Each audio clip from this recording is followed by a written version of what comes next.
Medical college ತರಲಿಕ್ಕೆ ಅದು ನಿರ್ವಹಿಸ್ತಾ ಇಲ್ಲ. ಇದು ನೇರವಾಗಿ ಅವ್ರ ಮೇಲೆ ಆರೋಪ ಇದೆ. ಒಬ್ಬ ಜಿಲ್ಲಾ ಇನ್ಚಾರ್ಜ್ ಮಿನಿಸ್ಟರ್ ಆಗಿ ಏನು ಪ್ರಯತ್ನ ಮಾಡ್ಬೇಕಾಗಿತ್ತು ಮೆಡಿಕಲ್ ಕಾಲೇಜ್ ತರಲಿಕ್ಕೆ, ಹೋರಾಟ ಸಮಿತಿ 72 ದಿವಸದಿಂದ ಕೂತ್ಕೊಂಡಿವಿ. ಅವ್ರು ಏನ್ ಪ್ರಯತ್ನ ಮಾಡ್ಬೇಕು ಆ ಪ್ರಯತ್ನ ಮಾಡಿಲ್ಲ ಅನ್ನೋದು ನಮ್ಮ ಆರೋಪ ಇದೆ ಇನ್ಚಾರ್ಜ್ ಮಿನಿಸ್ಟರ್ ಆಗಿ. ಯಾಕಂದ್ರೆ ಮತ್ತೆ ನಾವು ಅವ್ರಿಗೆ ಕೇಳ್ಬೇಕಾಗಿದೆ, ಅವ್ರು ನಮ್ಮ ಇನ್ಚಾರ್ಜ್ ಮಿನಿಸ್ಟರ್, ಅವರೇ ಮಾಡ್ಬೇಕಾಗಿತ್ತು ಕೆಲಸನ. 75 ವರ್ಷ ಆದ್ರೆ ಒಂದು ಮೆಡಿಕಲ್ ಕಾಲೇಜ್ ಇಲ್ಲ ಜಿಲ್ಲೆಗೆ, ಒಂದು ಇಂಜಿನಿಯರಿಂಗ್ ಕಾಲೇಜ್ ಇಲ್ಲ. ಇದ್ದ ಪಾಲಿಟೆಕ್ನಿಕ್, ಸರ್ಕಾರಿ ಪಾಲಿಟೆಕ್ನಿಕ್ ಕಾಲೇಜ್ನ ಮುಚ್ಚುವಂತಕ್ಕೆ ಬಂದಿದೆ. ಎಲ್ಲ ಪ್ರೈವೇಟ್ ಇನ್ಸ್ಟಿಟ್ಯೂಷನ್ ಡೆವಲಪ್ ಆಗ್ತಾ ಇದೆ ಜಿಲ್ಲೆಯಲ್ಲಿ. ಗವರ್ಮೆಂಟ್ ಇನ್ಸ್ಟಿಟ್ಯೂಷನ್ ಮುಚ್ತಾ ಇದ್ದಾರೆ. ಹೊಸ ತರದ್ ಬಿಟ್ಬಿಡಿ, ಹಳೆವೇ ಮುಚ್ತಾ ಇದ್ದಾರೆ. ಹಳೆ ಇನ್ಸ್ಟಿಟ್ಯೂಷನ್ ನ ಮಣ್ಣು ಮಾಡಿ ಗೋರಿ ಮಾಡಿ ಆ ಪ್ರಾಪರ್ಟಿನ ಎತ್ತಕ್ಕಿಂಡಿ ಮಾಡ್ಲಿಕ್ಕೆ ಪ್ರಯತ್ನ ನಡೆದಿದೆ. ಇದು ಜಿಲ್ಲೆಯಲ್ಲಿ ನಡೀತಾ ಇರುವಂತ ರಾಜಕೀಯ. ಇವತ್ತ ಮತ್ತೆ ಕೇಳ್ತೀವಿ ನಾವು, ಇಬ್ಬರು ಸಚಿವರು ಕೂಡ ಅವ್ರೇನ್ ಹೇಳಿದಾರೆ ಅದನ್ನ ಮಾತ್ರ ಉಳಿಸ್ಕೊಳ್ಬೇಕು. ಅವರು ಉಳಿಸ್ಕೊಳ್ತಾ ಇದ್ರೆ ಇಡೀ ಜಿಲ್ಲೆ ಜನ ಗಮನಿಸ್ತಾ ಇದಾರೆ, ನೋಡ್ತಾ ಇದಾರೆ ಏನ್ ಕೆಲಸ ಮಾಡ್ತಾ ಇದ್ದಾರೆ ಇನ್ಚಾರ್ಜ್ ಮಿನಿಸ್ಟರ್ ಮತ್ತು ಶಿವಾನಂದ ಪಾಟೀಲ್ ಅವರು. ಕ್ಯಾಬಿನೆಟ್ ನಲ್ಲಿ ಇವ್ರೇನ್ ಚರ್ಚೆ ಮಾಡ್ತಾ ಇದಾರೆ ಅಂತ ಇಡೀ ಜಿಲ್ಲೆ ಜನತೆ ಅಬ್ಸರ್ವ್ ಮಾಡ್ತಾ ಇದಾರೆ ಅವ್ರ ಬಗ್ಗೆ. ಬರೀ ಹೋರಾಟ ಸಮಿತಿ ಅಲ್ಲ, ಹೋರಾಟ ಸಮಿತಿಯಲ್ಲಿ ನಾವು ಪ್ರಯತ್ನ ಮಾಡ್ತಾ ಇದೀವಿ. ನಮ್ಗಿಂತ ಮುಖ್ಯವಾಗಿ ಜನಪ್ರತಿನಿಧಿಗಳು ಮಾಡುವಂತ ಕೆಲಸ ಇದು. ನಾವ್ ಯಾಕೆ ಆರಿಸಿ ಕಳಿಸಿ ಅವ್ರಿಗೆ 5 ವರ್ಷ ರಾಜಕೀಯ ಮಾಡ್ಬೇಕಂದ್ರೆ ಬರೇ ಅವರೇ ಸ್ವಾರ್ಥ ರಾಜಕೀಯ ಮಾಡ್ಕೊಳಕಲ್ಲ. ಜನಗಳಿಗೆ ಶಿಕ್ಷಣ, ಆರೋಗ್ಯ, ಒಂದು ಜಿಲ್ಲಾ ಆಸ್ಪತ್ರೆ, ಒಂದು ಮೆಡಿಕಲ್ ಕಾಲೇಜು ಇದು ಬೇಕಲ್ಲ. ಇವತ್ತ ಇದ್ರ ಬಗ್ಗೆ ಅವರಿಗೆ ನಾವು ಹೋರಾಟ ಮಾಡಿ ಹೇಳುವಂತ ಪರಿಸ್ಥಿತಿ ಬಂದಿದೆ. ದುರ್ದೈವ ನಮ್ಮ ಜಿಲ್ಲೆದು. ಹೋರಾಟ ಮಾಡಿ 72 ದಿವಸ ಇಲ್ಲಿ ಕೂತ್ಕೊಂಡ್ರೆ ಕೇಳೋರ್ ಗತಿ ಇಲ್ಲ. ಮುಖ್ಯಮಂತ್ರಿಗೆ ಒಂದು ಮಾತು ಕೇಳಿಲ್ಲ ಇನ್ಚಾರ್ಜ್ ಮಿನಿಸ್ಟರ್. ಸರ್ ನಾವು ಕೊಡ್ಲೇಬೇಕಿಲ್ಲ ಅಂದ್ರೆ ಅವ್ರು ಹೋಗಲ್ಲ, ಇಲ್ಲೇ ಕೂಡ್ತಾರೆ. ಇಲ್ಲಿ ಬೆಂಗಳೂರಿಗೆ ಕರ್ಕೊಂಡ್ ಬಂದಿನಿ ನಾನು, 30 ಜನರನ್ನ ಕರ್ಕೊಂಡ್ ಬಂದಿನಿ. ಇಲ್ಲಿ ಕೂಡ್ತಾರೆ ಅವರು, ನಿಮ್ ಚೇಂಬರ್ ಬಿಟ್ಟು ಹೋಗಲ್ಲ. ನೀವು ಹೇಳ್ರಿ ಏನಾದ್ರು ಒಂದು ಪಾಸಿಟಿವ್ ಅಂತ ಹೇಳಿಲ್ಲ ನಮ್ಮ ಇನ್ಚಾರ್ಜ್ ಮಿನಿಸ್ಟರ್. ಹೇಳ್ಬೋದಾಯ್ತು, ಅವ್ರು ಆಗ್ತದಂತ ಹೇಳಿ ಇಲ್ಲ ಅಂತ ಹೇಳ್ಬೇಕಾಯ್ತು. ಅದೇನು ಹೇಳಿಲ್ಲ. ದುಡ್ಡಿಲ್ಲ ಅಂತ ಹೇಳ್ಕೊಂಡು ಮುಖ್ಯಮಂತ್ರಿ ಅವರು ಮುಂದಕ್ಕೆ ಹೋದ್ರು. ದುಡ್ಡಿಲ್ಲ ಅಂತ ಹೇಳಿ. ದುಡ್ಡಿಲ್ಲ ಅಂದ್ರೆ ಏನು? ನೀವು ಕನಕಪುರ ಕೊಳ್ಳಿದ್ ದುಡ್ಡಿದೆ, ಬಾಗಲಕೋಟ್ ಕೊಳ್ಳಿದ್ ದುಡ್ಡಿದೆ, ಬೇರೆ ಬೇರೆ ಜಿಲ್ಲೆಗಳಿಗೆ ನೀವು ಕೊಡ್ತಾ ಇದ್ರಿ. ಆದ್ರೆ ಬಿಜಾಪುರ ಅತ್ಯಂತ ಹಳೆ ಜಿಲ್ಲೆ, 50ರಲ್ಲಿ ಹುಟ್ಟಿರುವಂತ ಜಿಲ್ಲೆ, ಇಲ್ಲಿ ಏನು ಗಡಿ ಭಾಗದಲ್ಲಿರುವಂತ ಜಿಲ್ಲೆ, ಬಡವರು ಕಾರ್ಮಿಕರು ಅತಿ ಹೆಚ್ಚಿನ ಸಂಖ್ಯೆಯಲ್ಲಿ ಇರುವಂತ ಜಿಲ್ಲೆ. ಇಲ್ಲಿ ಒಂದು ಮೆಡಿಕಲ್ ಕಾಲೇಜ್ ಕೊಡ್ಲಿಕ್ಕೆ ನಿಮ್ಗೆ ಏನಾಗಿದೆ? ಯಾರು ಅಡ್ಡಗಾಲ ಆಗ್ತಾ ಇದ್ರಿ ನಿಮ್ ಮೆಡಿಕಲ್ ಕಾಲೇಜ್ ಕೊಡ್ಲಿಕ್ಕೆ? ಖಾಸಗಿ ಯಾಕೆ ತರ್ತಾ ಇದ್ರಿ? ಯಾರ ಹಿತಾಸಕ್ತಿ ಮೇಲೆ ತರ್ತಾ ಇದ್ರಿ? ನಮ್ ಪ್ರಶ್ನೆ ಇದೆ. Home interest you are bringing PPP model college. ಇದನ್ನ ಬಹಳ ನಿಗೂಢವಾಗಿದೆ. ನಮ್ಗೆ ಇಲ್ಲಿವರೆಗೆ ಕೂಡ ಇದಕ್ಕೆ ಉತ್ತರ ಸಿಕ್ಕಿಲ್ಲ. ಯಾರ ಅಡ್ಡಗಾಲ ಆಗ್ತಾ ಇದ್ರೆ? 2018ರಲ್ಲಿ ರಿಪೋರ್ಟ್ ಹೋಗಿದೆ ಏನ್ ಸ್ಟಾರ್ಟ್ ಮಾಡ್ಬೋದು ಅಂತ ಹೇಳಿ. ಬರೀ ಮೆಡಿಕಲ್ ಕಾಲೇಜ್ ಅಲ್ಲ, ಅವ್ರು ಏನ್ ಸ್ಟಾರ್ಟ್ ಮಾಡ್ಬೇಕಂತ ರಿಪೋರ್ಟ್ ಹೋಗಿರುವಂತದ್ದನ್ನ ಫೈಲ್ ಮೂವ್ ಆಗಿಲ್ಲ, ಅದಕ್ಕೆ ಪ್ರಯತ್ನಗಳಾಗಿಲ್ಲ. ಯಾಕಾಗಿಲ್ಲ? ಯಾರು ಮಾಡ್ಬೇಕು ಈ ಕೆಲಸನ? ಹೋರಾಟಗಾರರೆಲ್ಲ ಮಾಡ್ಬೇಕಾಗಿರೋದು, ಜನಪ್ರತಿನಿಧಿಗಳು ಮಾಡ್ಬೇಕು. ಅವ್ರನ್ನ ಆರಿಸಿ ಕಳಿಸಿದ್ ಅದಕ್ಕೋಸ್ಕರ. ಅವ್ರು ಮಾಡ್ಲಾರ್ದ ಬಟ್ಟಿಗೆ ನಾವು ಕೂತ್ಕೊಂಡಿವಿ ಇಲ್ಲಿ ಮನೆ ಮಠ ಬಿಟ್ಕೊಂಡು ಬಂದು. ಯಾಕೆ ಈಗಲಾದ್ರೂ ಎಚ್ಚೆತ್ಕೊಳ್ತಾರೆ ಜನಪ್ರತಿನಿಧಿಗಳು, ಜನ ಜಾಗೃತಿ ಆಗ್ತಾರೆ, ಜನ ಒತ್ತಡ ತರ್ತಾರೆ ಅಂತೇಳಿ. ಮತ್ತೆ ಇವ್ರು ಇದೇ ರೀತಿ ಕಂಟಿನ್ಯೂ ಮಾಡಿದ್ರೆ ನೆಕ್ಸ್ಟ್ ಚುನಾವಣೆಯಲ್ಲಿ ಉತ್ತರ ಕೊಡ್ತಾರೆ ಜನ, ಅವ್ರಿಗೆ ಪಾಠ ಕಲಿಸ್ತಾರೆ. ಏನ್ ಮಾಡಿರಿ ನೀವು? 5 ವರ್ಷ ಇದ್ದ ಆಸ್ಪತ್ರೆನ ಖಾಸಗಿ ಅವ್ರಿಗೆ ಮಾರ್ಕೊಂಡು ತಿಂದ್ರಿ. ಒಂದು ಇಂಜಿನಿಯರಿಂಗ್ ಕಾಲೇಜ್ ಇಲ್ಲ, ಇದು ಪಾಲಿಟೆಕ್ನಿಕ್ ಕಾಲೇಜ್ ಮುಚ್ಚುವಂತ ಬಂದಿದೆ. ಎಲ್ಲ ಸರ್ಕಾರಿ ಕಾಲೇಜ್ಗಳು ಮುಚ್ಚುವಂತ ಬಂದಿದೆ. ಇರುವಂತ ಇಲ್ಲೊಂದು ಗೌರ್ಮೆಂಟ್ ಕಾಲೇಜ್ ಇದೆ, ಅಲ್ಲಿ ಬೆಂಚಸ್ ಇಲ್ಲ ಕೂತ್ಕೊಳ್ಳಕ್ಕೆ, ಕುಡಿಯುವ ನೀರಿಲ್ಲ, ಹುಡುಗಿಯರಿಗೆ ಟಾಯ್ಲೆಟ್ ರೂಮ್ ಇಲ್ಲ ಸರಿಯಾಗಿ, ಹಾಸ್ಟೆಲ್ಗಳಲ್ಲಿ ಊಟ ಇಲ್ಲ ಸರಿಯಾಗಿ. ಅವ್ರಿಗೆ ಏನಾಗಿ ಜಿಲ್ಲಾ ಪರಿಸ್ಥಿತಿ. ಎಲ್ಲ ಖಾಸಗಿ ಸಂಸ್ಥೆಗಳು ಬೆಳೀತಾ ಇದೆ, ಬೆಳೀಲಿ, ನಮ್ದೇನು ವಿರೋಧ ಇಲ್ಲ. ಇನ್ನು 10 ಖಾಸಗಿ ಮೆಡಿಕಲ್ ಕಾಲೇಜ್ ನೀವು ಪ್ರಾರಂಭ ಮಾಡ್ಕೊಳ್ರಿ, ನಮ್ದೇನು ವಿರೋಧ ಇಲ್ಲ. ಆದ್ರೆ ಸರ್ಕಾರದ ಬಗ್ಗೆ ನೀವು ಯೋಚನೆ ಮಾಡ್ಬೇಕಲ್ಲ. ಯಾಕೆ ಕೇಳ್ತಾ ಇದ್ವಿ? ನೀವು ಜನಪ್ರತಿನಿಧಿಗಳು, ನೀವು ಜನಪ್ರತಿನಿಧಿಗಳು ಇರಲಿಲ್ಲ ನಾವೇ ಕೇಳ್ತಿದ್ವಿ. ನಿಮ್ಗೆ ಜನಗಳಿಂದ ಆರಿಸಿ ಬಂದಿದ್ರಿ ನೀವು, ನಿಮ್ ಜವಾಬ್ದಾರಿ ಇದೆ. ಒಂದ್ ಜಿಲ್ಲೆಗೆ ಏನ್ ಮಾಡ್ಬೇಕಂತ ಹೇಳಿ. ಬರೇ ಬಬ್ಲೇಶ್ವರ ಕಾನ್ಸ್ಟಿಟ್ಯೂಷನ್ ಅಲ್ಲ, ಜಿಲ್ಲಾ ಇನ್ಚಾರ್ಜ್ ಮಿನಿಸ್ಟರ್ ಅಂದ್ರೆ ಬಬ್ಲೇಶ್ವರಿಗೆ ಅಲ್ಲೇ ಉದ್ಘಾಟನೆ ಮಾಡೋದು, ಅಲ್ಲೇ ಇದು ಮಾಡೋದಲ್ಲ. ಇಡೀ ಜಿಲ್ಲೆಗೆ ಏನ್ ಬೇಕಂತ ಸಮಗ್ರವಾದಂತ ಒಂದು ಯೋಜನೆ ರೂಪಿಸಬೇಕು. ನಾವು ಕೇಳ್ತಾ ಇರೋದು ಯಾವ್ದೋ ಒಂದು ತಾಲೂಕಾ ಡಿಮ್ಯಾಂಡ್ ಅಲ್ಲ, ಯಾವ್ದೋ ಒಂದು ಜಾತಿ ಡಿಮ್ಯಾಂಡ್ ಅಲ್ಲ, ಯಾವ್ದೋ ಒಂದು ಧರ್ಮದ ಡಿಮ್ಯಾಂಡ್ ಅಲ್ಲ. ಇಡೀ ಜಿಲ್ಲೆಗೆ ಸಮಸ್ತವಾಗಿ ಆರೋಗ್ಯಕ್ಕೋಸ್ಕರ ಇರುವಂತ ಆಸ್ಪತ್ರೆನ ಉಳಿಸ್ರಿ ಅಂತ ನಾವು ಕೇಳ್ತಾ ಇದೀವಿ. ಮತ್ತೆ ಇದ್ರ ಬಗ್ಗೆ ಅವರು ಯೋಚನೆ ಮಾಡ್ಬೇಕಲ್ಲ. ಇವತ್ತ ಯಾರ ಪರವಾಗಿದ್ರಿ ನೀವು? PPP ಪರವಾಗಿದ್ರೆ ಹೇಳಿ, ಓಪನ್ ಆಗಿ ಹೇಳ್ರಲ್ಲ ಅದನ್ನ. ನಾವು ಗೌರ್ಮೆಂಟ್ ಮೆಡಿಕಲ್ ಕಾಲೇಜ್ ಪರವಾಗಿ ಇಲ್ಲ ಅಂತ ನೀವು ಒಂದು ಸ್ಟೇಟ್ಮೆಂಟ್ ಕೊಡ್ರಿ, ಸಂತೋಷ ನಮ್ಗೆ. ಅದನ್ನ ನಾವು ಜನಗಳಿಗೆ ಹೇಳ್ತೀವಿ. ನಾವು ಗೌರ್ಮೆಂಟ್ ಮೆಡಿಕಲ್ ಕಾಲೇಜ್ ಪರವಾಗಿ ಇಲ್ಲ ಅಂತ ಹೇಳ್ಬೇಕು. ನೀವು ಮಾತಿನಲ್ಲಿ ಏನ್ ಹೇಳ್ತಾ ಇದ್ರಿ? ಧರಣಿಗೆ ಬಂದು ಬೆಂಬಲ ಕೊಡ್ತಾ ಇದ್ರಿ, ಗೌರ್ಮೆಂಟ್ ಮೆಡಿಕಲ್ ಕಾಲೇಜ್ ಪರವಾಗಿದೀವಿ ಅಂತ ಹೇಳ್ತಾ ಇದ್ರಿ. ಅವ್ರ ಕೃತಿನಲ್ಲಿ ಅದಿದೆ ಅಂದ್ರೆ ಅದಿಲ್ಲ. ಮಾತಿಗೆ ಕೃತಿಗೆ ವ್ಯತ್ಯಾಸ ಇದೆ, ಇದು ನಾವು ಗಮನಿಸ್ತಾ ಇದೀವಿ. ಯಾಕಂತಂದ್ರೆ ಸ್ವಹಿತಾಸಕ್ತಿಗೆ ಅಡಗಿದ ಒಳಗಡೆ ಇದು ನಾವು ಗಮನಿಸ್ತಾ ಇದೀವಿ. ಅದಕ್ಕೆ ಮತ್ತೆ ಜನಪ್ರತಿನಿಧಿಗಳು ನಾವು ಕೇಳ್ತಾ ಇದೀವಿ, ನಿಮ್ಮ ಏನೇ ಸ್ವಹಿತಾಸಕ್ತಿ ಇದ್ರೆ ಬಿಟ್ಬಿಡಿ. ಜಿಲ್ಲೆಯ ಜನಗಳ ಹಿತಾಸಕ್ತಿಗೋಸ್ಕರ, ಆರೋಗ್ಯ ರಕ್ಷಣೆಗೋಸ್ಕರ ದಯವಿಟ್ಟು ಒಂದು ಮೆಡಿಕಲ್ ಕಾಲೇಜ್ಗೋಸ್ಕರ ನೀವು ಸರ್ಕಾರದ ಮೇಲೆ ಒತ್ತಡ ಹಾಕಿ ಮುಖ್ಯಮಂತ್ರಿ ಕನ್ವಿನ್ಸ್ ಮಾಡಿ. ಯಾವ ರೀತಿ ಉಡುಪಿನಲ್ಲಿ, ಪುತ್ತೂರಿನಲ್ಲಿ ಆ MLA 8-9 ತಿಂಗಳು ಮುಖ್ಯಮಂತ್ರಿಯಿಂದ ಬಿದ್ದು ಗೌರ್ಮೆಂಟ್ ಮೆಡಿಕಲ್ ಕಾಲೇಜ್ ಸ್ಯಾಂಕ್ಷನ್ ಮಾಡಿಕೊಂಡು, ಇಲ್ಲಿ ಬಾಗಲಕೋಟೆನಲ್ಲಿ ಕೂಡ ಅಲ್ಲಿರುವಂತ ತೀರ್ಕೊಂಡವರಲ್ಲ ನಮ್ಮ ಮೇಟಿ ಸಾಹೇಬರು, ಅವರ ಪ್ರಯತ್ನದ ಸತತ ಪ್ರಯತ್ನದಿಂದಾಗಿ ಮೊನ್ನೆ ಮುಖ್ಯಮಂತ್ರಿ ಅವರ ಶವ ಸಂಸ್ಕಾರಕ್ಕೆ ಬಂದಾಗ ಹೇಳಿದ್ದಾರೆ, ಅವ್ರ ಕನಸಿತ್ತು ಮೇಟಿ ಅವ್ರದ್ದು ಗೌರ್ಮೆಂಟ್ ಮೆಡಿಕಲ್ ಕಾಲೇಜು, ನಾನು ಅವ್ರ ಕನಸನ್ನ ಈಡೇರಿಸ್ತೀನಿ ಅಂತ ಹೇಳಿ ಅವರು ಶವ ಸಂಸ್ಕಾರಕ್ಕೆ ಬಂದಾಗ ಅನೌನ್ಸ್ ಮಾಡಿದ್ದಾರೆ. ಅಂದ್ರೆ ಸುಮ್ಮನೆ ಆಗಿಲ್ಲ, ಅವರ ಸತತ ಪ್ರಯತ್ನದಿಂದಾಗಿದೆ. ನಾವು ನಮ್ಮ ಜಿಲ್ಲೆಯ ಇನ್ಚಾರ್ಜ್ ಮಿನಿಸ್ಟರ್ಗೆ ಮತ್ತೆ ಇಲ್ಲಿನ MLAಗಳಿಗೆ ಎಲ್ಲರಿಗೂ ಕೇಳ್ತಾ ಇದೀವಿ, ಇನ್ಕ್ಲೂಡಿಂಗ್ MP ಕೂಡ ಎಲ್ಲರೂ ಬೆಂಬಲ ಕೊಟ್ಟು ಅಂತ ಹೇಳ್ತಾ ಇದ್ದಾರೆ. ಸಂತೋಷ ನಮ್ಗೆ. ಆದ್ರೆ ಬೆಂಬಲ ಅಷ್ಟೇ ಸಾಕಾಗಲ್ಲ. ನಿಮ್ಮ ಲೆವೆಲ್ ನಲ್ಲಿ ನಿಮ್ಮ ಶಕ್ತಿ ಅನುಸಾರ ಸರ್ಕಾರದ ಮೇಲೆ ಒತ್ತಡ ತಗೊಂಬನ್ನಿ, ಮುಖ್ಯಮಂತ್ರಿ ಮೇಲೆ ಒತ್ತಡ ತಗೊಂಬನ್ನಿ. ಇಲ್ಲಾಂದ್ರೆ ರಾಜೀನಾಮೆ ಕೊಟ್ಟು ಬಂದು ನಮ್ಮ ಹೋರಾಟದಲ್ಲಿ ಕೂತ್ಕೊಳ್ರಿ ವೇದಿಕೆಗೆ. ನಿಮ್ ಕೈಲಿ ಆಗಲಿಲ್ಲ ಅಂದ್ರೆ ರಾಜೀನಾಮೆ ಕೊಟ್ಟು ಬಂದು ಕೂತ್ಕೊಳ್ಳಿ ವೇದಿಕೆ ಮೇಲೆ. ಜನಪರವಾಗಿದ್ರಲ್ಲ ನೀವು, ಜನಪರವಾಗಿದ್ರೆ ಈ ಕೆಲಸ ಮಾಡ್ಬೇಕು, ಸರ್ಕಾರದ ಜೊತೆ ಗುದ್ದಾಡ್ಬೇಕು, ನಮ್ ಜಿಲ್ಲೆಗೆ ಬೇಕಾಗಿರುವಂತ ಸೌಲಭ್ಯಗಳನ್ನು ತರಬೇಕು. ಇಲ್ಲಾಂದ್ರೆ ಸರ್ಕಾರಕ್ಕೆ ರಾಜೀನಾಮೆ ಬಿಟ್ಟಾಕ್ಬೇಕು, ಬಂದು ಈ ಹೋರಾಟಗಾರರ ಜೊತೆ ಕೂತ್ಕೊಳ್ಬೇಕು ವೇದಿಕೆಯಲ್ಲಿ. ಇದು ಬಿಟ್ಟು ಇನ್ನೇನಿದೆ? ಇಲ್ಲಿವರೆಗೆ 72 ದಿನಗಳವರೆಗೆ ನಗರದ ಶಾಸಕರು ಸಂಪೂರ್ಣ ಮೌನ ವಹಿಸಿದ್ರೆ PPP ಬಗ್ಗೆ, ಮೆಡಿಕಲ್ ಕಾಲೇಜ್ ಬಗ್ಗೆ. ಪರನೂ ಇಲ್ಲ, ವಿರೋಧನೂ ಇಲ್ಲ. ಈ ಹೋರಾಟ ಯಾಕೆ ನಡೀತದೆ ಅಂತಿಲ್ಲ, ಹೋರಾಟ ಸರಿ ಇಲ್ಲ ಅಂತಿಲ್ಲ, ಹೋರಾಟ ಸರಿ ಇದೆ ಅಂತಿಲ್ಲ. ಇದ್ರ ಬಗ್ಗೆ ಅವರಿಗೆ ನನಗೇನು ಸಂಬಂಧ ಇಲ್ಲ ಅನ್ನೋ ರೀತಿಯಲ್ಲಿ ಇದ್ದಾರೆ. ಯಾಕೆ ಅವರಷ್ಟು ಮೌನವಾಗಿದ್ದಾರೆ ನಮಗೂ ಪ್ರಶ್ನೆ ಇದೆ. ಯಾಕಂದ್ರೆ ಎಲ್ಲಾ ವಿಷಯಗಳ ಬಗ್ಗೆ ಮಾತಾಡ್ತಾರೆ ಅವರು, ದೇಶ ವಿದೇಶಗಳ ಬಗ್ಗೆ ಎಲ್ಲಾನು ಮಾತಾಡ್ತಾರೆ ಅವರು. ಆದ್ರೆ ತಮ್ಮ ಜಿಲ್ಲೆ ಅಲ್ಲ, ತಮ್ಮ ಕ್ಷೇತ್ರ, ನಗರ ಕ್ಷೇತ್ರದ ಶಾಸಕರು ಅವರಿಗೆ ಬರ್ತದೆ. ಇದು ಅವರೇ ಚೇರ್ಮನ್ ಆಗಿರ್ತಾರೆ, ಜನರಲ್ ಹಾಸ್ಪಿಟಲ್ದು ನಗರ ಶಾಸಕರು ಚೇರ್ಮನ್ ಆಗಿರ್ತಾರೆ. ಅವರು ಇದ್ರ ಬಗ್ಗೆ ಮೌನವಾಗಿದ್ದಾರೆ ಅಂದ್ರೆ ಅವ್ರು ಯಾಕೆ ಮೌನವಾಗಿದ್ದಾರೆ ಅಂತ ಜನ ಇವತ್ತು ಪ್ರಶ್ನೆ ಮಾಡ್ಬೇಕು. ಅದೇ ಅವರು ಬಂಡವಾಳ ಹೂಡ್ಬೇಕಂತ ಹೇಳಿದ್ರು,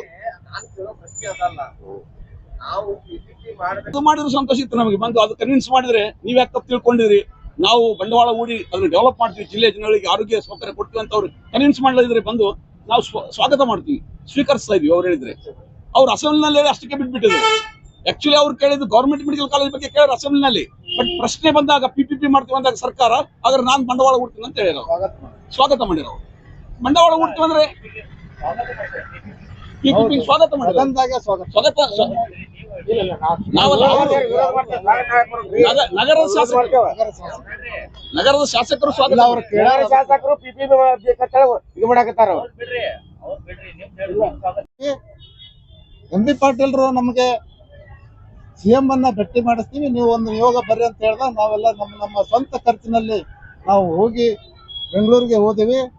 MB ಪಾಟೀಲ್ರು ತಮ್ಮ ಮನೆಯಿಂದ ನಮ್ಮನ್ನ CM ಆಫೀಸ್ಗೆ ಕರ್ಕೊಂಡು ಹೋಗೋದಾಗಿ ಸಾಯಂಕಾಲ ಸಮಯವನ್ನ ನಿಗದಿ ಮಾಡಿದ್ರು 4 ಗಂಟೆಗೆ. ಅಲ್ಲಿಂದ ನಾವು CM ಮನೆಗೆ ಹೋದಾಗ ಅದು ಚೇಂಜ್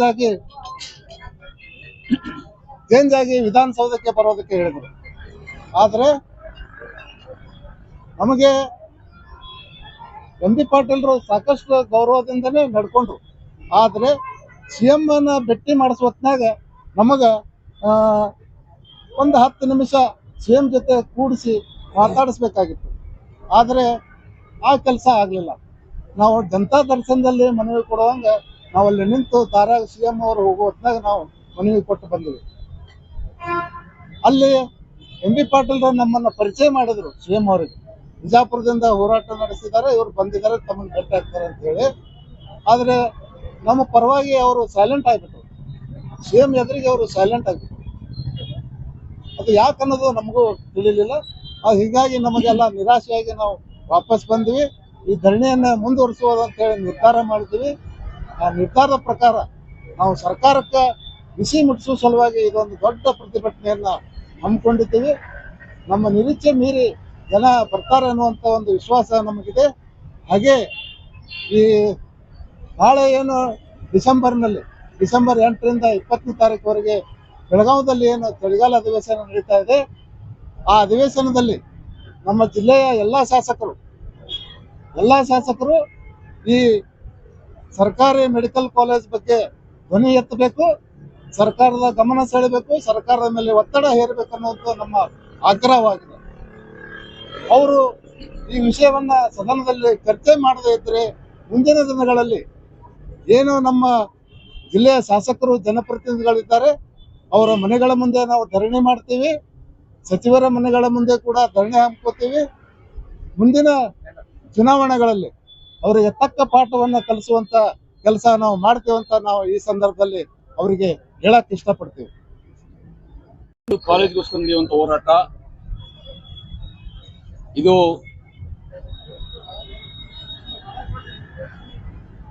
ಒಂದು ಪಕ್ಷಾತೀತವಾದಂಥ ಹೋರಾಟ, ಜಾತ್ಯತೀತವಾದಂಥ ಹೋರಾಟ, ಒಂದು ಧರ್ಮಾತೀತವಾದಂಥ ಹೋರಾಟ.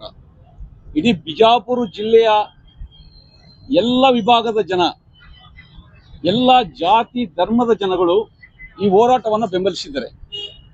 ಈವನ್ ರಾಜಕೀಯ ಪಕ್ಷಗಳು ಕೂಡ JDS ಇರ್ಬೋದು, BJP ಇರ್ಬೋದು, ಆಮ್ ಆದ್ಮಿ ಪಕ್ಷ ಇರ್ಬೋದು, ಕಮ್ಯುನಿಸ್ಟ್ ಪಾರ್ಟಿಗಳಿರ್ಬೋದು, ಎಲ್ಲರೂ ಕೂಡ ಈ ಒಂದು ಮೆಡಿಕಲ್ ಕಾಲೇಜ್ ಬೇಕು ಬಿಜಾಪುರಿಗೆ ಅನ್ನೋದನ್ನ ಬೆಂಬಲಿಸಿದ್ದಾರೆ. ಮತ್ತು ಈಗಾಗಲೇ ನಾವು ಹೇಳಿದಾಗನೇ 153 ಎಕರೆ ಜಮೀನೇನಿದೆ, ಸರ್ಕಾರದ ಜಮೀನಿದೆ. 1 ಇಂಚ್ ಕೂಡ ಸರ್ಕಾರ ಜಮೀನು ಖರೀದಿ ಮಾಡುವಂತ ಪ್ರಮೇಯ ಇಲ್ಲ. ಇವತ್ತ ಟ್ರಾಮಾ ಸೆಂಟರ್ ಇದೆ, ಪ್ರತಿ ದಿವಸ 2,000 ಪೇಷಂಟ್ಸ್ ಇನ್ ಪೇಷಂಟ್ಸ್ ಔಟ್ಪೇಷಂಟ್ ನಮ್ಮ ಆಸ್ಪತ್ರೆಗೆ ಬರ್ತಾ ಇದ್ದಾರೆ. ತಾಯಿ ಮಗು ಆಸ್ಪತ್ರೆ ಇದೆ, ಅತ್ಯಂತ ಹೈಟೆಕ್ ಆಪರೇಷನ್ ಥಿಯೇಟರ್ಸ್ ಇದೆ. ಕಳೆದ 2 ವರ್ಷಗಳಿಂದ DNB ಕೋರ್ಸ್ ಸ್ಟಾರ್ಟ್ ಆಗಿದೆ ನಮ್ಮ ಹಾಸ್ಪಿಟಲ್ ನಲ್ಲಿ. ಆಮೇಲೆ ಮುಂದಿನ ವರ್ಷದಿಂದ MD MS ಕೋರ್ಸ್ಗಳು ಸ್ಯಾಂಕ್ಷನ್ ಮಾಡಿದ್ದಾರೆ ಈ ಆಸ್ಪತ್ರೆಯಲ್ಲಿ. ಇದು ಬಹಳ ಮಹತ್ವವಾದಂತ ಎಲ್ಲ ಸಂಪನ್ಮೂಲಗಳಿರುವಂತ ಒಂದು ಆಸ್ಪತ್ರೆ. ನಿಮ್ಗೆ ಇನ್ನೊಂದು ಮಹತ್ವದ ವಿಷಯ ಇರಬೇಕಂದ್ರೆ 2014ರಲ್ಲಿ ಒಂದು ಆಲ್ ಇಂಡಿಯಾ ಕಮಿಟಿಯಿಂದ ಒಂದು ಕಮಿಟಿ ಬಂದಿದ್ದಾರೆ ಇಲ್ಲಿ ಸರ್ವೆ ಮಾಡ್ಲಿಕ್ಕೆ. ಇಡೀ ರಾಜ್ಯದಲ್ಲಿ ಏಮ್ಸ್ ಇನ್ಸ್ಟಿಟ್ಯೂಟ್ ಎಲ್ಲಿ ಸ್ಟಾರ್ಟ್ ಮಾಡ್ಬೋದು ಅಂತೇಳಿ 3 ಕಡೆ ಅವರು ಸೆಲೆಕ್ಟ್ ಮಾಡಿದರೆ. ನಮ್ಮ ಬಿಜಾಪುರ ಜಿಲ್ಲೆ ಸರ್ಕಾರಿ ಆಸ್ಪತ್ರೆ ಕೂಡ ಏಮ್ಸ್ ಇನ್ಸ್ಟಿಟ್ಯೂಟ್ ಇಲ್ಲಿ ಸ್ಟಾರ್ಟ್ ಮಾಡ್ಲಿಕ್ಕೆ ಯೋಗ್ಯ ಇದೆ ಅಂತ ಹೇಳ್ಬಿಟ್ಟು ಒಂದು ವರದಿನ ಕಳಿಸಿದ್ದಾರೆ. 2018ರಲ್ಲಿ ಸರ್ಕಾರಕ್ಕೆ ವರದಿ ಹೋಗಿದೆ, ಅದರ ಕಾಪಿ ಕೂಡ ನಮ್ಮ ಹತ್ರ ಇದೆ. ಆದ್ರೆ ನಮ್ಮ ಜಿಲ್ಲೆಯ ಜನಪ್ರತಿನಿಧಿಗಳ ಅತ್ಯಂತ ನಿಷ್ಕಾಳಜಿ, ಅವರ ಒಂದು ಇದ್ರ ಬಗ್ಗೆ ಅಸಡ್ಡೆ ಧೋರಣೆಯಿಂದಾಗಿ ಆ ಫೈಲ್ ಮೂವ್ ಆಗಿಲ್ಲ. ನಮಗೆ ಸಿಗಬೇಕಾಗಿರುವಂತ ಏಮ್ಸ್ ಇನ್ಸ್ಟಿಟ್ಯೂಟ್ ಇವತ್ತ ರಾಯಚೂರಿಗೆ ಹೋಗ್ತಾ ಇದೆ. ಇವಾಗ ಬಿಜಾಪುರ ಜಿಲ್ಲೆ 1950ರಲ್ಲಿ ಸ್ಥಾಪನೆಯಾಗಿರುವಂತ ಜಿಲ್ಲೆ, ಅತ್ಯಂತ ಹಳೆ ಜಿಲ್ಲೆ, ಹಿಂದುಳಿದಂತ ಜಿಲ್ಲೆ, ಐತಿಹಾಸಿಕ ಜಿಲ್ಲೆ. ಈ ಜಿಲ್ಲೆಯ ನಂತರ ಹಲವಾರು ಜಿಲ್ಲೆಗಳು ಹುಟ್ಕೊಂಡಿದೆ, ತಾಲೂಕುಗಳಾಗಿ ಜಿಲ್ಲೆಗಳಾಗಿದೆ. ಅಲ್ಲೆಲ್ಲ ಕೂಡ ಇವತ್ತು ಮೆಡಿಕಲ್ ಕಾಲೇಜ್ ಕೊಟ್ಟಿದ್ದಾರೆ. ನಮ್ಮ ಪಕ್ಕದ ಬಾಗಲಕೋಟ್ ಮೆಡಿಕಲ್ ಕಾಲೇಜ್ ಕೊಟ್ಟಿದ್ದಾರೆ 500 ಕೋಟಿ ಸ್ಯಾಂಕ್ಷನ್ ಮಾಡಿ. ಕನಕಪುರದಲ್ಲಿ ಸರ್ಕಾರಿ ಜಮೀನು ಕೊಂಡ್ಕೊಳ್ಳೋಕೆ ದುಡ್ಡು ಸ್ಯಾಂಕ್ಷನ್ ಮಾಡಿದ್ರೆ ಅಲ್ಲಿ. ಆಮೇಲೆ ಉಡುಪಿ ಜಿಲ್ಲೆಯಲ್ಲಿ ಅಲ್ಲಿ ಕೂಡ ಒಂದು ಮೆಡಿಕಲ್ ಕಾಲೇಜ್, ಸರ್ಕಾರಿ ಮೆಡಿಕಲ್ ಕಾಲೇಜ್ ಸ್ಯಾಂಕ್ಷನ್ ಮಾಡಿದ್ದಾರೆ. ಇದೆಲ್ಲ ಕೂಡ ಅಲ್ಲಿನ ಜನಪ್ರತಿನಿಧಿಗಳ ಪ್ರಯತ್ನದಿಂದಾಗಿ, ಅವರು ಸರ್ಕಾರದ ಜೊತೆ ಒಡನಾಟ ಮಾಡಿ ಮುಖ್ಯಮಂತ್ರಿ ಮೇಲೆ ಒತ್ತಡ ಹಾಕಿ ಪ್ರಯತ್ನ ಮಾಡಿದ್ರಿಂದ ಅಲ್ಲೆಲ್ಲ ಕೂಡ ಮೆಡಿಕಲ್ ಕಾಲೇಜ್ ಆಗಿದೆ. ಇನ್ನೊಂದು ಬಹಳ ಮುಖ್ಯವಾದ ವಿಷಯ ಅಂದ್ರೆ, ಈ PPP ಮಾಡೆಲ್ ನಲ್ಲಿ 9 ಕಾಲೇಜ್ಗಳೇನಿತ್ತು, ಅದರಲ್ಲಿ ಬಾಗಲಕೋಟೆ ಕೂಡ PPP ಮಾಡೆಲ್ ನಲ್ಲಿ ಇತ್ತು, ಉಡುಪಿ ಕೂಡ PPP ಮಾಡೆಲ್ ನಲ್ಲಿ ಇತ್ತು. ಅಲ್ಲಿನ ಜನಪ್ರತಿನಿಧಿಗಳ ಹಿತಾಸಕ್ತಿಯಿಂದಾಗಿ ಅವ್ರು ಸರ್ಕಾರದ ಮೇಲೆ ಒತ್ತಡ ತಂದು PPP ಮಾಡೆಲ್ ನ ಕ್ಯಾನ್ಸಲ್ ಮಾಡಿ ಗವರ್ಮೆಂಟ್ ಮೆಡಿಕಲ್ ಕಾಲೇಜ್ಗಳನ್ನು ಸ್ಯಾಂಕ್ಷನ್ ಮಾಡ್ಕೊಂಡಿದ್ದಾರೆ. ನಾವೀಗ ನಮ್ಮ ಜಿಲ್ಲೆಯಲ್ಲಿ ಇಷ್ಟೆಲ್ಲ ಸೌಕರ್ಯಗಳಿದ್ದು, 153 ಎಕರೆ ಜಮೀನಿದ್ದು, ನಮ್ಮ ಜಿಲ್ಲಾ ಪ್ರತಿನಿಧಿಗಳು, ಜನಪ್ರತಿನಿಧಿಗಳಿಗೆ ನಾವು ಪ್ರಶ್ನೆ ಮಾಡ್ತಾ ಇದೀವಿ, ನೀವು ಯಾಕೆ ಪ್ರಯತ್ನ ಮಾಡ್ತಾ ಇಲ್ಲ? ನಮ್ಮ ಮುಖ್ಯಮಂತ್ರಿ ಮೇಲೆ ಯಾಕೆ ಒತ್ತಡ ಆಗ್ತಾ ಇಲ್ಲ? ರಾಜ್ಯ ಸರ್ಕಾರದ ಮೇಲೆ ಯಾಕೆ ಒತ್ತಡ ಆಗ್ತಾ ಇಲ್ಲ? ಸರ್ಕಾರಕ್ಕೆ ಅತ್ಯಂತ ಕಡಿಮೆ ವೆಚ್ಚದಲ್ಲಿ ಒಂದು ಮೆಡಿಕಲ್ ಕಾಲೇಜ್ ಪ್ರಾರಂಭ ಮಾಡುವಂತ ಸಾಧ್ಯತೆ ನಮ್ಮಲ್ಲಿ ಇದೆ.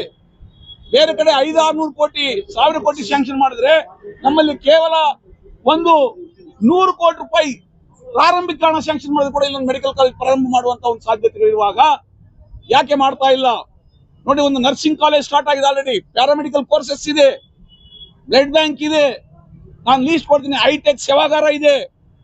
ಒಂದು ಮೆಡಿಕಲ್ ಕಾಲೇಜ್ ಸರ್ಕಾರದಾದ್ರೆ ಹತ್ರ 20,000 ಜನಗಳಿಗೆ ಕೆಲಸ ಸಿಗುತ್ತೆ, ಸರ್ವಿಸ್ ಸಿಗುತ್ತೆ. ಆಮೇಲೆ ಈ ಜಿಲ್ಲೆಯ ಗಡಿಭಾಗದ ಜಿಲ್ಲೆ, ಬೆಂಗಳೂರಿನಿಂದ 600-700 ಕಿಲೋಮೀಟರ್ ದೂರ ಇರುವಂತ ಜಿಲ್ಲೆ. ಇಲ್ಲಿರುವಂತ ಬಡ ವಿದ್ಯಾರ್ಥಿಗಳು, ಮೆರಿಟೋರಿಯಸ್ ಸ್ಟೂಡೆಂಟ್ಸ್, ಅವ್ರ ಮೆರಿಟ್ ಮೂಲಕ ಡಾಕ್ಟರ್ ಆಗುವಂತ ಒಂದು ಅವಕಾಶ ಸಿಗುತ್ತೆ ನಮ್ಮ ಜಿಲ್ಲೆಗೆ. ಆ ಒಂದು ಅವಕಾಶ ಇವತ್ತಿಲ್ಲ. ಇವತ್ತ ಮೆರಿಟ್ ಇದ್ರೂ ಕೂಡ ಅವರು ಎಲ್ಲೋ ದೂರದ ಜಿಲ್ಲೆಗಳಿಗೆ ದೂರ ಕಡೆ ಹೋಗಿ ಓದುವಂತ ಪರಿಸ್ಥಿತಿ ಇದೆ. ಯಾಕೆ ನಮ್ಮಲ್ಲಿ ಗವರ್ಮೆಂಟ್ ಮೆಡಿಕಲ್ ಕಾಲೇಜ್ ಇಲ್ಲ. ಸೊ ಬಡ ವಿದ್ಯಾರ್ಥಿಗಳಿಗೆ ಶಿಕ್ಷಣ ಡಾಕ್ಟರ್ ಆಗುವಂತ ಅವಕಾಶ ಇರ್ತದೆ. ನಮ್ಮ ಜಿಲ್ಲೆಯ ದಲಿತರು, ಬಡವರು, ಕಾರ್ಮಿಕರು, ಕೂಲಿಕಾರರು ಏನಿದ್ದಾರೆ ಅವರಿಗೆ ಸರ್ಕಾರಿ ಆಸ್ಪತ್ರೆ ಒಂದನೇ ಆಧಾರ.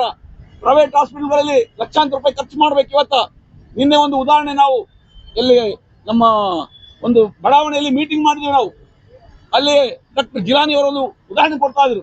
ಸಿಎಂ ಅವ್ರ ಜೊತೆ ನಿಂತ್ಕೊಂಡು ಮಾತಾಡಿಸಬೇಕಾಗಿತ್ತು. ಅವರು ಅಲ್ಲಿ ಫೇಲ್ಯೂರ್ ಆಗಿದ್ದಾರೆ ನಮ್ಮ ಜಿಲ್ಲಾ ಉಸ್ತುವಾರಿ ಸಚಿವರು. ಮತ್ತೆ ಅವ್ರಿಗೆ ನಾವು ಈ ಮಾಧ್ಯಮಗೋಷ್ಠಿ ಮೂಲಕ ಆಗ್ರಹ ಪಡಿಸೋದೇನಂದ್ರೆ, ಮೊನ್ನೆ ಮನೆಗೆ ಹೋದಾಗ ಹೇಳಿದ್ರಿ ನೀವು, ನಿಮ್ಮ ಮಾತನ್ನೇ ಮತ್ತೆ ನಾವು ನೆನಪಿಸ್ತಾ ಇದೀವಿ. ಮಾನ್ಯ ಸಚಿವರೇ, ದಯವಿಟ್ಟು ಕೈ ಮುಗಿದು ಕೇಳ್ತೀವಿ. ನೀವು ಮಾತಾಡ್ತಾ ಏನ್ ಹೇಳಿದ್ರಿ, ನಮ್ದು ವೇಟ್ ಹೆಚ್ಚಾಗಿದೆ, ನೀವು ಉಪವಾಸ ಸತ್ಯಾಗ್ರಹ ಕೂಡ್ರಿ, ನಾವು ಬಂದು ಕೂತ್ಕೊಳ್ತೀವಿ ಅಂತ ಹೇಳಿದ್ರಿ. ನಾವು ಈ ಮಾಧ್ಯಮಗೋಷ್ಠಿ ಮೂಲಕ ಹೇಳ್ತಾ ಇದೀವಿ, ನಮ್ಮ ಹೋರಾಟ ನಾವು ತೀವ್ರಗೊಳಿಸ್ತಾ ಇದೀವಿ. ನೀವು ಕೊಟ್ಟ ಮಾತಿನಂಗೆನೆ ನೀವು ಹೋದಲ್ಲೆಲ್ಲ ಬಸವಣ್ಣ ಅವ್ರ ಬಗ್ಗೆ ಹೇಳ್ತಾ ಇದೀರಿ. ಕೊಟ್ಟ ಮಾತಿಗೆ ತಕ್ಕ ನಡಿಬಾರ್ದು. ನೀವು ಕೂಡ ಬಂದು ನಮ್ಮ ಹೋರಾಟದ ಧರಣಿಯಲ್ಲಿ ಕೂತ್ಕೋಬೇಕು ಅಂತ ನಾವು ಹೋರಾಟ ಸಮಿತಿಯಿಂದ ಆಗ್ರಹ ಮಾಡ್ತಾ ಇದೀವಿ.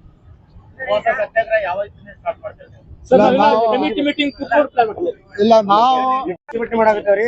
ಕನಿಷ್ಠ ಅಂದ್ರೆ ಒಂದು 20,000 ಜನ ಕೂಡಿ ಒಂದು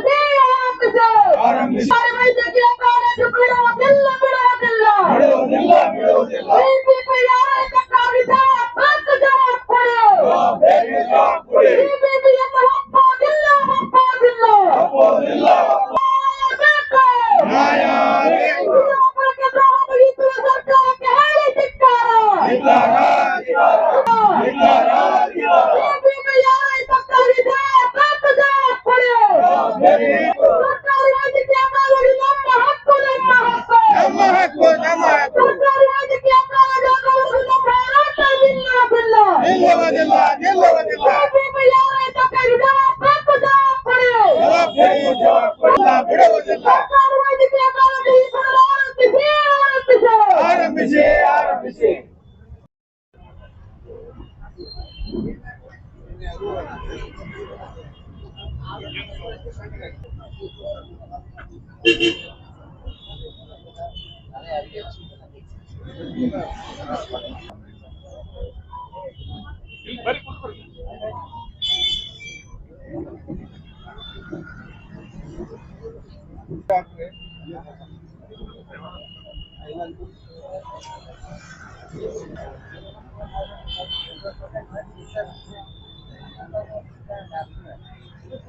ಮಾಧ್ಯಮ ಮಿತ್ರರನ್ನ